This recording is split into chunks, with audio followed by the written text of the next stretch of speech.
Hi everyone, Teacher Vinícius aqui com vocês novamente. A nossa aula hoje para os nonos anos é sobre o Present Perfect, ou presente perfeito. Tá? Talvez o assunto mais temido, um dos assuntos mais temidos na língua inglesa, mas que com prática e exercício a gente consegue lidar de uma forma melhor com isso. Vai ficando mais fácil. A gente precisa entender, então, qual que é o conceito de presente perfeito, o que significa, aliás, esse tempo verbal, tá? A primeira confusão sobre o present perfect é que, embora eu falo presente perfeito, eu uso, em maior parte, o present perfect para falar sobre algo ligado ao passado. Então, eu falo presente perfeito, mas é algo que está quase totalmente ligado ao passado. Então, a gente tem que ter isso em vista sempre que a gente fala de present perfect, que é algo que está relacionado com o passado, tá? Ele também é difícil, a segunda razão por ser difícil para a gente é que é um tempo verbal que não existe na língua portuguesa, tá? Para a gente, presente é presente, passado é passado. Na nossa linha do tempo, que só para entender o que seria o present perfect, ele seria algo que está entre o presente e o passado. Ele está nesse meio tempo aqui, tá? É algo que aconteceu no passado, mas que tem uma relação com o presente também. Então, o present perfect é esse meio termo aqui que a gente vai compreender melhor a partir dos exemplos.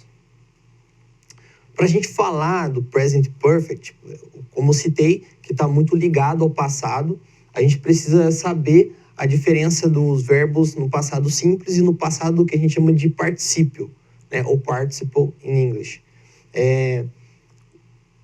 No inglês, então, nós temos os verbos regulares e os irregulares. A gente comentou um pouquinho na aula passada que no caso dos verbos regulares, eu coloco o ED em linhas gerais. Coloco o ED no final do verbo, ele automaticamente vai para o passado. É o que eu fiz ali no passado simples, com o verbo play, study, cook, jump e move, né? Onde ficou played, studied, cooked, jumped e moved.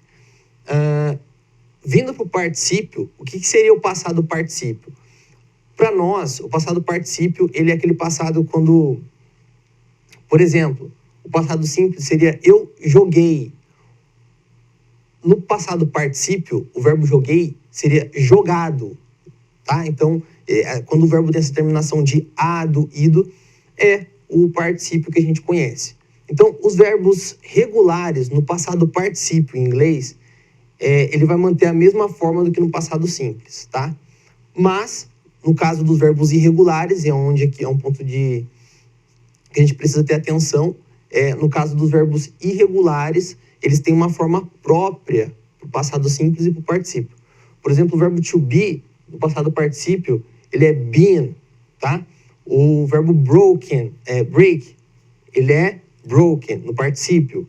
O verbo begin, que é começar, no particípio, begun.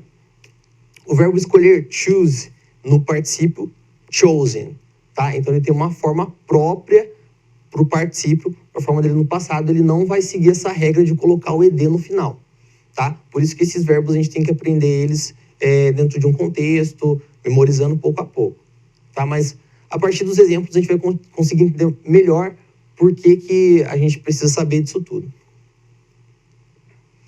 Se eu for falar da estrutura, que a gente precisa saber da estrutura também, para montar uma frase usando o presente perfeito, a estrutura básica é essa aqui. Sujeito, né? Subject, o auxiliar have, has, no caso da terceira pessoa do singular, e depois o verbo no particípio.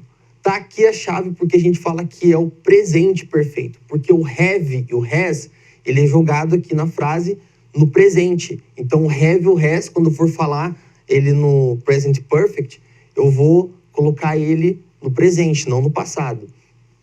E o verbo que vem depois, que vai ser conjugado no passado particípio. Ok? A partir das frases, tudo isso vai ficar um pouco mais claro. Nessas frases, por exemplo, para que eu vou usar então, em que situação, como que eu vou usar o present perfect, como que eu vou usar ele afinal, tá? Primeira situação, eu vou usar para falar de coisas que aconteceram no passado, num tempo indeterminado do passado. Não interessa se foi ontem, anteontem, semana passada, mês passado, ano passado. Não interessa quando exatamente. É um tempo inexato do passado. Então, por exemplo, olha o have. I have read. Read é um verbo irregular. Ele é assim, a forma do particípio dele é essa. Eu li many books, muitos livros. I have read many books. Eu li muitos livros. Não interessa quando. O foco não está no momento exato que aconteceu aquilo, tá? O foco é esse aqui. Eu li muitos livros, num tempo indeterminado do passado. You have said these words. Você disse essas palavras, tá? Olha o have, tá? No presente, o said, verbo dizer, say, no passado dele também particípio. Então, não interessa quando. Ele disse aquelas palavras no passado indeterminado. He has won a car. Ele ganhou um carro. Beleza? Que é o verbo win, que no particípio dele é um verbo irregular também, fica won, tá? Então, a primeira situação é quando eu quero falar de coisas que aconteceram no passado indeterminado. Segunda situação, quando eu falo de algo que aconteceu no passado, mas que ainda continua acontecendo no presente, tá? Então, vou usar o present perfect para isso também, com have. E o verbo depois, no passado, o particípio dele, tá? We have studied English. Nós estudamos inglês. Quer dizer, eu tenho estudado já desde as aulas passadas, há um tempo atrás, e ainda continuo estudando. Então, eu uso o present perfect para essa situação também.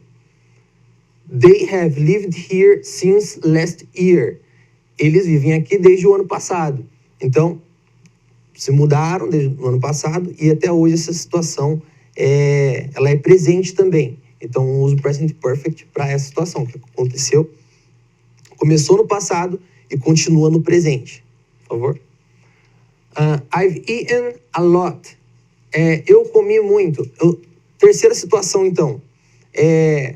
Quando algo aconteceu no passado, mas tem uma relação com o presente. Então, se eu estou falando que eu comi muito, pode ser que por isso eu passei mal, estou passando mal agora, tá? Então, tem uma relação com alguma coisa do presente. Então, eu uso o present perfect nesse caso também.